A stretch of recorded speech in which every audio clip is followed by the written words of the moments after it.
Boa noite a todos. Boa noite, Nelson. Boa noite, Marcelo. Boa noite aos ouvintes. Boa noite, Edu. Obrigado por ter vindo. Obrigado. Boa noite. A ideia hoje aqui surgiu entre eu e o Nelson a partir daquela historinha que eu contei sobre o que me levou ao consultório de um analista no nosso primeiro encontro. Por acaso foi champanhe, né? Foi champanhe. A partir dali, eu recebi de alguns colegas, estudantes, uma receptividade muito carinhosa e um pedido. Eles disseram, poxa, que legal você ter contado, ter se aberto, ter se exposto daquela maneira. A gente sente uma necessidade muito grande em ter os nossos professores, os analistas que a gente tem, numa sensação mais humana, mais próxima, mais viva, né? Então a gente tinha ficado com essa ideia, não é, Nelson, de convidar alguns colegas que pudessem dividir com a gente a sua história. Eu percebi, enquanto a gente esperava o Eduardo chegar, que eu não contei direito a minha. Vamos em frente. Como é que eu me aproximei da psicanálise? Mas hoje o convidado é o Edu, depois eu volto nisso, que eu estou fazendo um mistério desnecessário. É muito banal. Perfeito. Então, como o Nelson já anunciou, hoje está aqui com a gente o nosso amigo, o Eduardo Lira. Queria agradecer a presença dele. Primeiro pelo apoio, né? Um apoio à proposta, à ideia, e também pela coragem de ser o primeiro a vir aqui contar um pouco... Agora eu tô com medo. Nada. Contar um pouco a sua trajetória com a psicanálise. Bom, Edu, sinta-se à vontade. Muito obrigado, Marcelo. Muito obrigado. Como é que o bichinho picou? A peste. Como é que a peste chegou para você? Pois é. Agora eu vou ter que voltar um pouco no tempo. Eu acho, a gente estava falando um pouco antes aqui de começar, sobre ser estranho, né? E hoje, olhando para trás, acho que eu devo ter sido um adolescente muito esquisito. Então me mandaram para terapia quando eu tinha 16 ou 17 anos. E Começou bem. Comecei bem. Bem cedo. Comecei bem cedo, exatamente. E eu me lembro muito bem porque era uma casa ali na Vila Nova Conceição, na Bastos Pereira, onde mora hoje um grande amigo meu, acabei de falar para vocês. E eu achei tudo muito estranho também. Eu não sei, não era psicanálise, era algum outro tipo de terapia. E eu lembro que acho que eu fui 2 ou 3 vezes nesse lugar. Deve ter produzido algum efeito, tá? Porque com certeza produziu, né? Produziu, porque depois eu fui procurar. Aí eu fui procurar por livre e espontânea vontade uns 3 anos mais tarde. E procurei vários tipos. Eu passei por vários tipos de terapias diferentes. Sim, todos. Gestalt, psicologia. Teve uma outra também que era meio haitiana. Tinha um sujeito que parecia que tinha uma maca de tortura na sala dele. Tem isso, eu conheço. Eu já fui torturado um pouco. E você sabe que ele fez uma tortura muito interessante na época, agora lembrando, e acho que eu tinha 20 anos, tá? 19 talvez. 19. E eu lembro de um exercício que ele me mandou fazer, porque num dado momento ele virou para mim e falou assim: então Eduardinho estufava o peito e ia. Eduardinho estufava o peito e ia. Que frase é essa? Muito. Aquilo me pegou tanto que eu não esqueci, tô lembrando pra Parece vocês. como é que é uma maldição. Eu tenho algumas aqui. Se a gente for falar de maldição, o negócio vai ficar complicado pras mães. É melhor a gente não entrar nesse assunto. Muito bom. A minha tá ouvindo. Oi, mamãe. Enfim, aí ele me mandou fazer um exercício que era o seguinte: eu tinha que ficar em pé, esticar os braços para frente e ir agachando, só movimentando o joelho. Eu já fiz isso. Você fez isso? É bruto, cara. Mas é brutal, parece que a coxa vai queimar, vai estourar. E ele dizia para mim que eu tinha o tronco muito desenvolvido, porque eu estufava o peito e ia, E tinha os membros inferiores pouco desenvolvidos, então eu precisava desenvolver os membros inferiores, né? Eu sei que eu fiquei ainda um tempo nesse cara e depois acabei indo embora. E aí fui procurar outras terapias. E fui de forma intermitente nesse processo, acho que até mais ou menos uns 24, 25. Comecei a trabalhar na época e eu achava que eu tinha que ter um emprego que me desafiasse mais. Isso sim, eu acho que é uma maldição. Uma grande maldição. Compartilho. E acabei me lançando num lugar, consegui um emprego que eu queria e passei a sofrer um estresse tremendo dentro desse emprego. E tive uma crise severa de depressão na época. Enfim.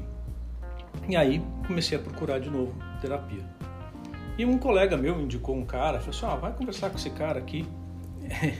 E eu fui conversar com esse cara, né? Sim.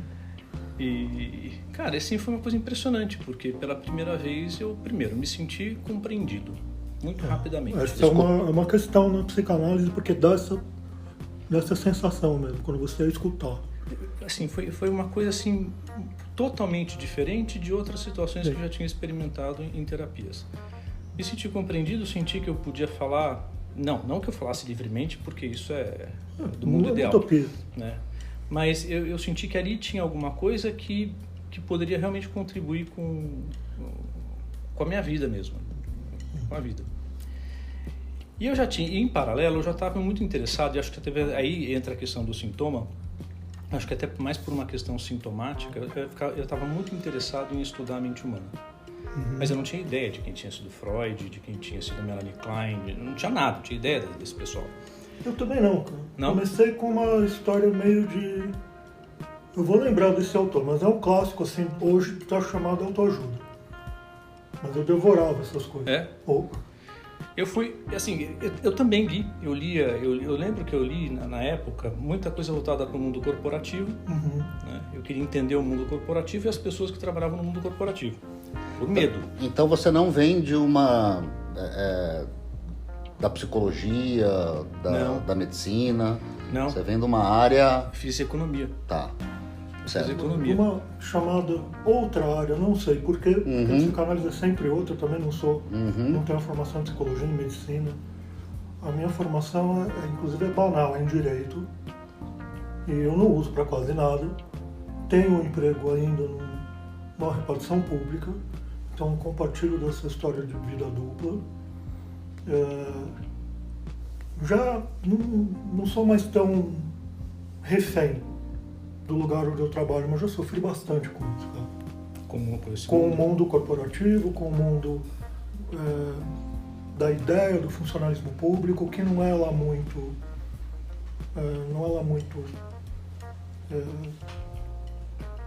como eu vou dizer, não é muito hospitaleiro, como o pessoal pensa. Você sabe, meu primeiro emprego foi como funcionário concursado do Banco do Brasil, com 20 anos. Essa pegada. E depois fui trabalhar na iniciativa privada. Tirando certas roupagens, o que está por baixo é basicamente a mesma coisa. É a mesma coisa. É a mesma coisa. A diferença é que talvez no Banco do Brasil, e talvez pela minha idade também, pela maneira como eu era, o meu jeito de ser na época, eu acho que tinha ou eu fantasiava que tinha um acolhimento que no mundo corporativo não existia. Mais tarde, no mundo corporativo, acho que uns 10 anos mais tarde, eu reencontrei uma espécie de acolhimento no mundo corporativo que me surpreendeu positivamente. Positivamente. Foram 2 oportunidades, 2 situações, em 2 empregos distintos, que me gerou amizades até hoje. Né? O que também contribuiu depois para eu repensar minha visão sobre o mundo corporativo, aí sim negativamente, porque eu vi como aquilo começou a decair, né? Como as coisas começaram a perder muito da qualidade humana no mundo corporativo.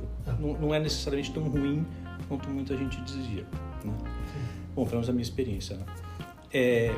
Mas enfim, aí nessa mesma época que eu comecei a fazer essa terapia, Você tinha um interesse de estudar a mente humana. Mas isso já era meio sintomático, né? Tá. De querer me defender um pouco, saber, né, como é que as pessoas funcionavam, uma coisa assim. E também, mas isso também disparou um outro interesse, porque eu almejava uma área de gestão, então eu queria gerir pessoas, né? Eu tinha esse tipo de ambição na época. E comecei a me interessar, e eu li um livro na época que era Organizações, é um livro verdinho, grosso.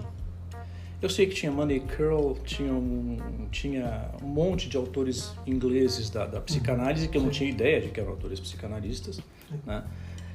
E cara, outro dia eu peguei esse livro deve ter agora uns quase 30 anos, e eu comecei a ver os grifos que eu fiz naquela época. Então, e eram grifos da psicanálise, dos caras, dos psicanalistas. Eu não estava preocupado, eu, assim, sem saber que os caras eram psicanalistas, ou o que significava exatamente tudo aquilo, o que me capturava a atenção eram esses caras. Uhum. Né?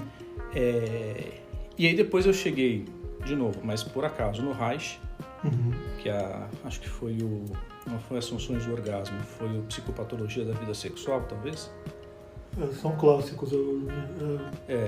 Que eu achei absolutamente sensacional. Eu também, cara. Também. Esse cara é um louco sensacional. As nossas experiências de aproximação da psicanálise são muito boas. Depois eu conto um pouco mais da bizarrice da minha.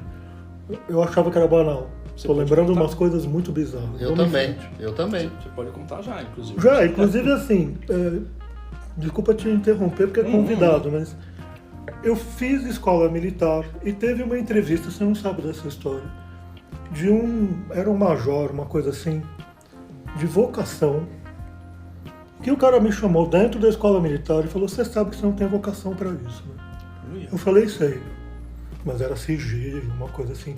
Era um oficial psicólogo, que era necessariamente formado em psicologia na época para fazer uma coisa meio de, eu não sei como militar chamar isso, de vocação. Só que ele falou para mim: eu sei que você não vai ficar por aqui, mas eu não vou contar para ninguém. Eu falei: por favor, porque eu estou no meio do ano letivo, era uma escola militar, eu vou sair, mas é sigiloso. Não me sacaneia. Não me sacaneia. Ele não me sacaneou. Mas ele já tinha percebido que eu não dava certo na coisa. Eu já estava dando bandeira para todo mundo, porque eu lia... só para contextualizar um pouco, escola militar é um internato, né? Então você dorme, tem gente do Brasil inteiro, e a gente tem o silêncio às 22 horas. É o toque de silêncio. Você não pode mais tocar horror depois das 22 horas, porque você tem que respeitar o descanso dos outros. Aí era onde a gente ia ler as coisas fora do currículo. Foi aí que eu conheci Reich, foi aí que eu conheci muita coisa espiritualista que eu vou lembrar ainda. Mas uma abordagem que esse oficial psicólogo me chamou a atenção. Você não tem o que fazer aqui. O que ele causou? A peste. Eu li Freud sem entender, li um monte de gente e depois eu voltei para isso. Era essa história meio banal. Tá. Mano, mas não é banal porque teve alguém que interveio aí numa posição muito interessante, né? Foi. Essas intervenções que vêm, a gente não sabe muito bem nem da onde, né? Eu estava ouvindo vocês contar e, bom, vocês estão dando um passo mais profundo, né? Então, acho que vale a pena eu contar um pouquinho, porque assim, eu fazia uma faculdade de administração, e se não me lembro bem, no 3º ou no 4º semestre, numa disciplina de marketing, o professor chegou e falou pra gente ler um texto chamado Psicologia de Grupo e Análise do Eu. Sensacional. Né? Numa disciplina de marketing numa faculdade de administração. Eu falei: puta, que eu quero ler Freud? Eu não quero saber de Freud. Esse cara só cheira cocaína e quer sair com a cunhada, que até hoje eu não sei quem é essa cunhada. Pensam que ele era só um velho parado. E tal. Então, aí eu li e falei: olha, tem alguma coisa aqui que eu não sei muito bem o que é, mas ele não está falando tanta besteira como eu imaginei que ele fosse falar, né? E comecei a procurar na biblioteca e eu pensava que aquilo era psicologia. Eu pensava... Porque tem textos, né, que chamam psicologia. Sim, Psicologia de grupo, psicologia das massas e análise do eu. Bom, e aí dá um saltozinho. Eu tava com a minha ex-mulher, eu já tinha uma loja, vendia era um comerciante. Tava indo com ela pescar. Eu nunca consegui, cara. Depois você me conta como se faz isso, mas vai em frente. A gente estava indo pescar e eu estava ali chorando as pitangas, porque eu estava muito cansado, na verdade desestimulado, como você disse, Edu, de querer alguma coisa que... E aquele cotidiano, né? Abre a loja, vende, fecha, vai para casa, aquela mesmice. Aí ela me pergunta, se você fosse fazer uma faculdade hoje, que faculdade você faria? Eu automaticamente me lembrei do meu terceiro semestre de administração com o livro Psicologia das Massas. Falei, eu faria psicologia. Ela falou, por que você não faz? Bom, no final daquele ano eu prestei o vestibular para psicologia, achando que aquilo era psicanálise, e comecei a faculdade, me formei na psicologia. Nesse interim veio aquele acontecimento com a champanhe, com a garrafa de champanhe. E Sabre a champanhe. fui para o consultório de um analista e ali iniciei minha formação na psicanálise. Porque você entrou em análise. Porque entrei em análise. Ótimo. Porque entrei em análise. Então são essas intervenções, né, que acontecem será que é ao acaso? Olha, não sei se é o acaso, sabe? Porque agora você contando, eu percebi que eu comecei a contar a história de uma forma cronológica. Uhum. Mas e agora eu voltei para um outro lugar. Que eu acho que talvez ali tenha tido o início da coisa. Porque vocês falam da psicologia das massas. E eu, quando eu tinha acho que 12 ou 13 anos, eu quis estudar francês. Que legal. E nós tínhamos na família um patrimônio familiar chamado Tia Edna. Tia Edna. Tia Edna era um patrimônio, né? Ela falava fluentemente 5 idiomas, era uma graça de pessoa, tinha histórias para contar, agradabilíssima, gentilíssima. E minha mãe, meus pais falaram, então vai lá com a Tia Edna, vai estudar com a Tia Edna. E ela morava no Oscar Porto, na Coronel Oscar Porto, num apartamentinho pequeno. E eu fui lá estudar com ela. Eu não falava uma palavra de francês. Cheguei lá, ela me coloca um livro na frente. Mentira. Gustave Le Bon. O título é aquele do Le Bon, justamente que o Freud depois usa para o Psicologia das Massas, e daqui a pouco eu Sim. E ela me coloca o livro do Gustave Le Bon em francês e fala assim, você vai ler esse livro. Eu falei, mas eu não leio nada de francês. Não se preocupe, nós vamos ler juntos. E eu fiquei fascinado, porque primeiro eu consegui ler, né, com a ajuda dela. E segundo, porque as ideias eu achei absolutamente sensacionais. Sim. Eu adorei. Né? E depois continuei a ler o livro. Né? Isso eu devia ter 12, 13 anos. Né? Que pessoa sensacional. Tia Edna, por isso que eu falo, Tia Edna é um patrimônio, né, na vida. E aí depois, e depois disso, aí passou-se um tempo, meu avô materno, que era um cara muito lido, muito estudado, tinha um monte de livro na casa dele e tudo, ele tinha um filósofo preferido. Esse filósofo chama-se Arthur Schopenhauer. Não por acaso, o preferido do Freud. Do Freud. Exatamente. Mas o meu avô tinha uma implicância tremenda com o Freud. Ele não gostava do Freud. Não. Infelizmente, meu avô morreu antes de eu poder conversar com ele e tentar aproximá-lo mais do Freud e dizer, vô, o Freud não é bem assim. Do Schopenhauer, entendeu? Não é bem assim, entendeu? Não é tudo sobre sexo. Mas não é exatamente aquele sexo que você está pensando, exatamente, entendeu? É isso. E infelizmente não pude ter essa conversa com ele. Mas o meu avô me ajudou muito, porque nessa época, inclusive é coincidente no período da minha história, né? Dessa depressão lá com 20 e poucos, 27, 28 anos, porque fui conversar com meu avô sobre esse assunto, sobre que eu não estava legal, estava deprimido, e meu avô tirou um livrinho da estante e me deu para ler. Tô aqui, vá ler isso aqui. Aforismos sobre filosofia de vida do Schopenhauer. Vixe. Bom, eu tive essa mesma... Quando ele me deu esse livro, eu pensei, o senhor quer que eu viva ou que eu me mate? É isso aí. Bom, para encurtar a história, eu peguei o livro, fui para casa e eu chorava de rir de madrugada lendo o Schopenhauer. Porque assim, apesar, claro, ele tem uma visão, dores do mundo dele, ele começa dizendo que se a vida não tem por outra finalidade a dor, então ela não tem finalidade nenhuma. Certo. Né? Ele abre assim o livro, Dores do Mundo, né? Mas depois ele vai contando uma história de formas de você lidar com o sofrimento, que é muito interessante. Sim.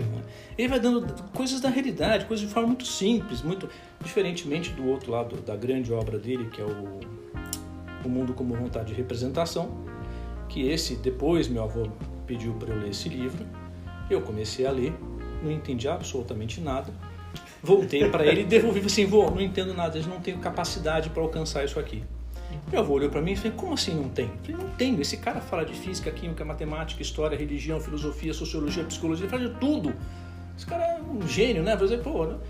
Então depois eu tive que retomar isso, mas o Aforismos é um livro mais fácil de ler, né? Porque são coisas menores, são coisas mais sintetizadas, coisas muito da vida, assim, e eu achei absolutamente sensacional. Então aquilo foi, de fato, um lifesaver, sabe? Um salva-vidas. E aí eu gostei tanto que comecei a ler todos os livros do Schopenhauer. Isso muito antes de ler Freud. Então, quando eu fui ler Freud, eu me lembro, nos primeiros anos da formação... Você já estava com uma casquinha. Eu falei, cara, mas isso aqui é Schopenhauer. Eu já sabia disso, não sabia aonde nem como. Exatamente. Eu falei, isso aqui é Schopenhauer. Aí eu me senti mais encantado ainda com o negócio. Eu me lembro claramente, pode parecer loucura que eu estou falando, mas eu me lembro claramente do dia que eu peguei o livrinho azul do Freud para ler um dos primeiros textos da formação. Sim. E falei, isso é Schopenhauer. Exatamente. Cara, eu me senti em casa. Assim, eu me senti em casa com meu avô ali. Realmente a única pena que eu sinto é não poder conversar com meu avô para mostrar para ele o lado do Freud que certamente ia tocá-lo. É engraçado. Eu estava aqui ouvindo, você no início, Edu, da sua fala, você disse que você talvez tivesse sido um adolescente bastante estranho. Para dizer o mínimo, né? Tá. E agora você, encontrando Freud, você diz que era muito familiar. E isto não tinha é pensado. a nossa aproximação da psicanálise. É sempre por um tipo de familiaridade. Esse estranhamento de uma familiaridade, né? Um Heimlich. Você acha que passa por aí? Já tinha observado? Eu estou te ouvindo e talvez esse nosso cacuete de analista a gente não perca nunca, né? E escutei essas duas palavrinhas tuas e fui remetido a essa ideia. Não, mas só um parênteses aqui antes de você responder. O meu privilégio não está sendo filmado. Porque tem algumas coisas que me remetem tanto às minhas lembranças mais antigas de aproximação da psicanálise, que eu fico meio emocionado mesmo. E aí, estamos só ouvindo. É só o áudio. Não tive que pagar o mico. Porque fiquei com o olho marejado, porque lembrei de algumas coisas muito antigas de aproximação, pai metendo pau em Freud, porque isso é bizarrice, porque é só sexo. E eu tentando dizer, não, mas eu não tive tempo de conversar com algumas pessoas, porque morreram. Sem conhecer o meu Freud. Desculpa. Não me contive. É que aí você transmite isso, aí eu fico também tocado, como eu te falei, fiquei tocado com a tua mensagem essa semana. Eu não sei te responder isso, Marcelo, eu tenho que pensar mais, mas eu acho que isso que você falou me faz pensar numa coisa. Me faz pensar que essa familiaridade que eu encontrei no Freud me fez me aproximar do meu estranho e aproximá-los para poder pensar melhor a minha própria vida, sabe? Eu acho que eu penso assim. Mas eu precisaria elaborar mais, porque esse texto do Freud foi outro texto que... sim, faz sentido. Vou dizer para você o que me veio na cabeça agora, tá? Eu sempre gostei muito de filme de terror. Eu fazia lista de filme de terror quando eu tinha torrent. Eu fazia lista para baixar e ir assistindo na sequência. Sim, inclusive terror trash, eu adorava. O trash, todos. Total. Todos. E assim, é claro que aquilo depois eu fui entender o porquê da minha fascinação por aquelas coisas. Quando eu li o Heimlich, eu fiquei fascinado também, porque eu falei, cara, o Freud está explicando aqui os nossos mecanismos relacionados a tudo aquilo que é muito estranho, muito maluco, muito louco. Sim. Né? Então isso começou a girar minha cabeça de uma tal maneira, e aí entra uma sensação, que é a mesma sensação que eu acho que eu tive na terapia que eu falei para vocês, de ser compreendido, de encontrar um lugar, que foi o que eu encontrei lendo Freud também. Né? Então era uma coisa assim muito... Bom, tá certo que o Freud tem um talento para escrita que é incrível, mas o conteúdo do que ele estava colocando ali me fez pensar nesse monte de coisa. Né? Então eu comecei a encontrar, não respostas, mas eu comecei a encontrar a possibilidade de perseguir um caminho. Que era o talento do Freud, ele não respondia, ele perguntava. Exatamente. Exatamente. A caricatura, né? Freud explica, é caricatura. É uma péssima caricatura. É uma péssima caricatura. Como outras também. Outras. O Freud implica também estar enjoativo pra caramba. Demais, né? Putz. Demais, porque isso aí é... Bom, enfim. Vamos virar o disco, né? Vamos cair fora disso que... Eu pelo menos, eu tô meio enjoado dessa pegada. A gente já sabe que Freud era um fodão. E vamos em frente, vamos continuar. A primeira aproximação não é a primeira pessoa que se aproxima da... Eu, por exemplo, me aproximei da psicanálise por esse texto estranho. É mesmo? Não é a primeira vez. E esse texto capturou muita gente já, cara. Esse texto é um texto que ele convoca as entranhas, né? Sim. Foi o primeiro Freud que eu li. Que não é uma coisa batida, não é um texto fácil. É verdade. Não é um estranho, muito estranho. É um texto complexo. Difícil. Complexo. Não pode ser banalizado. É um texto que até hoje me provoca, me assusta, o estranho. Porque eu consigo me estranhar com ele. No dia que eu achar que um texto como esse está compreendido, eu paro clínica, eu paro tudo, vou dormir, vou fazer outra coisa. Concordo plenamente com você. Concordo plenamente. O dia que a gente compreende alguma coisa, acabou. Você faz o que com aquilo que você... Acabou. Acabou o enigma, acabou o Exatamente. O Lacan diz que toda interpretação perfeita ela é burra, né? Exatamente, claro. Pra onde nós vamos depois? Acabou, né? Não, isso é muito maluco, né? Porque o trabalho é justamente esse, né? Engatilhar você para ir para o momento seguinte. E é isso que mais me fascina no estudo hoje, né? Hoje no estudo da psicanálise, é poder pegar um texto e sair. E a tecnologia hoje ajuda muito. Ajuda muito. Porque você está lendo um texto lá, você vê uma referência, você acessa lá, você vai lá no livro daquela referência e você lê a referência, né? Outro dia eu estava lendo um livro, pensei, na hora que eu li um texto lá, pensei numa música, peguei a música, baixei a música, ouvi a música, peguei a letra da música, fazia sentido com o que eu tinha lido no texto. Você vai juntando um monte de coisa. Isso é sensacional. Eu não tenho nenhuma saudade da época de biblioteca, de fungos, de poeiras. Não tenho, cara. Isso é uma coisa saudosista que não me pega. A única saudade que eu tenho disso é do silêncio da biblioteca. Isso que é uma coisa que a gente pode... É incrível como a gente pode simular o silêncio com um fone hoje, né? Ele corta ruídos externos.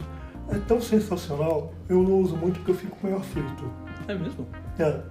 É muito silêncio pra mim. E faz uma pressãozinha também. Dá uma pressão, uma coisa assim. É verdade. Eu não tenho todo esse talento. Edu, eu tô em silêncio aqui, pensando se eu deveria ou não deveria te fazer uma provocação. Então deve. Então, obrigado. Deve, só não sei se a gente consegue reter isso sem publicar. Vamos em frente. E a clínica? Como você considera?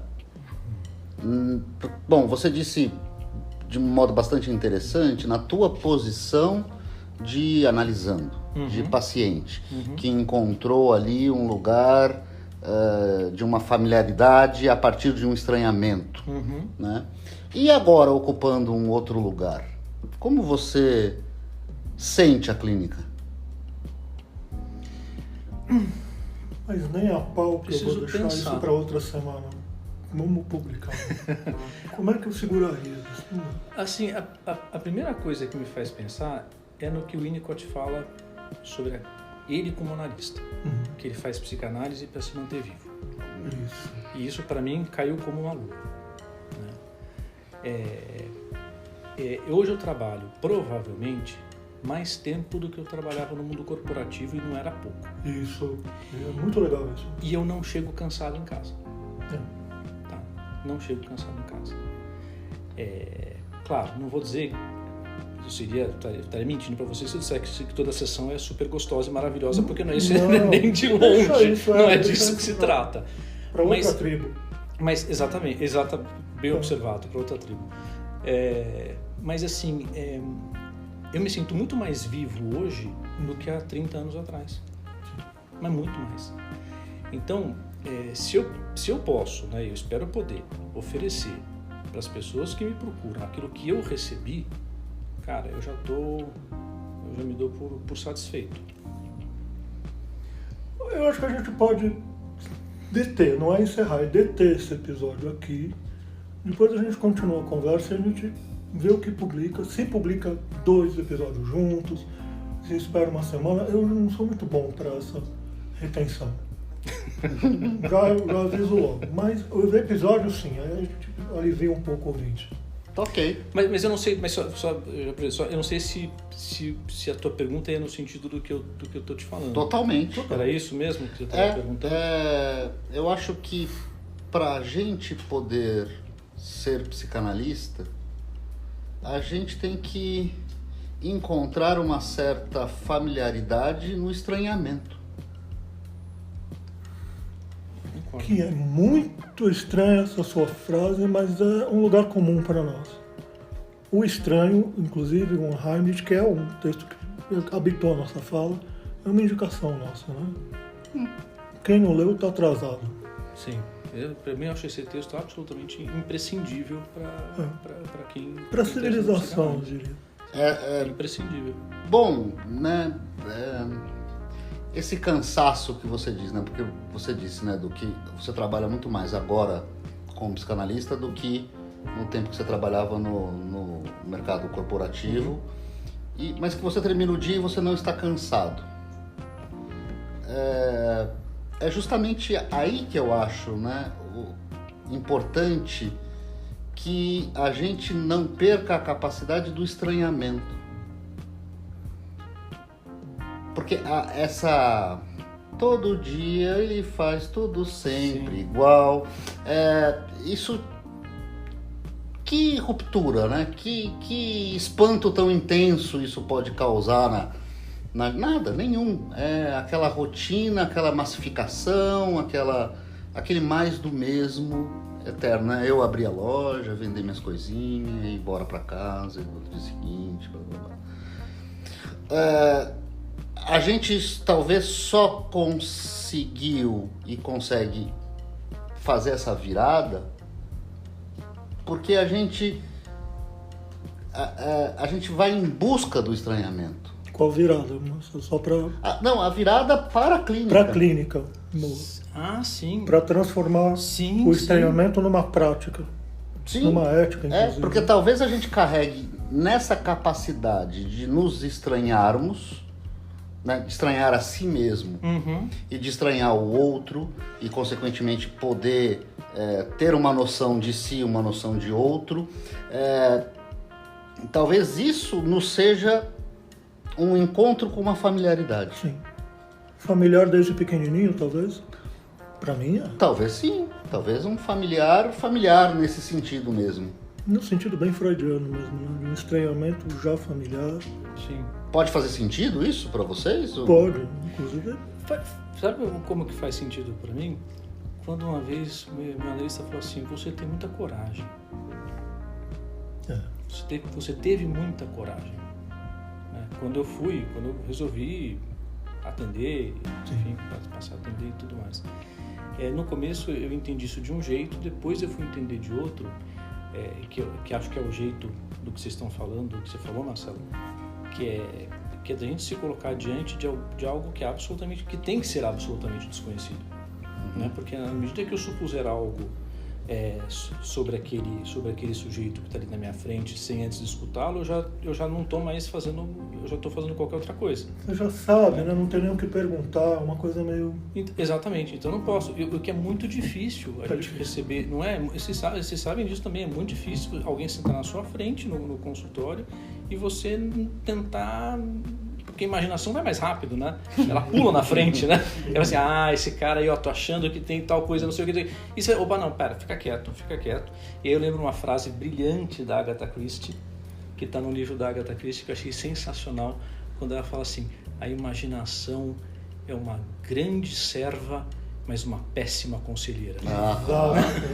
Agatha Christie, não é Freud, né? Não é Freud. Quem acha que o Freud chegou primeiro se enganou. Né? Pessoal, o que vocês acham de ficarmos por aqui? Senão a conversa nunca acaba, né? Nunca tem fim. Bom, se eu não for parado, não paro. E é uma coisa assim, muito forçada essa parada num discurso, porque a gente se empolga, né? Opa! Espero que isso contagie. É estranho. É estranho. Mas espero que isso contagie mais gente. É a nossa aposta, né? Ok. Edu, de novo, obrigado. Obrigado a você, Marcelo. Obrigado a você, Nelson. Você, eu não sei qual a sintonia que houve, né? Você terminou dizendo que seu analista disse da sua coragem. Uhum. E eu, se eu não me engano, se eu não disse, eu pensei no meu agradecimento à sua vinda, pela sua coragem de estar aqui abrindo essa nossa janela de convidados para contar um pouquinho da sua história. De verdade, muito obrigado. Muito obrigado a vocês. Muito bem-vindo. Obrigado mesmo.